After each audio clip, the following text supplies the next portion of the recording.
श्रीबिल्वाष्टकम् त्रिदलं त्रिगुणाकारं त्रिनेत्रं च त्रिधायुतं त्रिजन्मपापसंहार मेकबिल्वं शिवार्पणम् त्रिशाखैर्बिल्वपत्रैश्च अच्छिद्रैः कोमलैस्तथा शिवपूजां करिष्यामि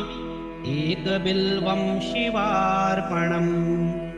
अखण्डबिल्वपत्रेण पूजितं नन्दिकेश्वरम् शुध्यते सर्वपापेभ्यः एकबिल्वं शिवार्पणम् शालिग्रामशिलामेकां विप्राणां जातु अर्पयेत् सोमयज्ञमहादान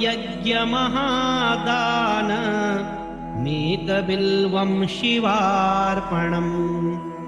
दन्तिकोटिसहस्राणि अश्वमेधशतानि च कोटिकन्या महादान मेकबिल्वं शिवार्पणम् लक्ष्म्याश्च स्तन उत्पन्नं महादेव सदा प्रियं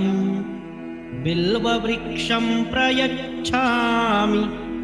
एकबिल्वं शिवार्पणम् दर्शनं बिल्ववृक्षस्य स्पर्शनं पापनाशनम् अघोरपापसंहार मेकबिल्वं शिवार्पणम् मूलतो ब्रह्मरूपाय मध्यतो विष्णुरूपिणे अग्रतः शिवरूपाय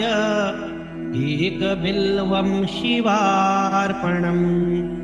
बिल्वाष्टकमिदं पुण्यं यः पठेच्छिवसन्निधौ सर्वपापविनिर्मुक्तः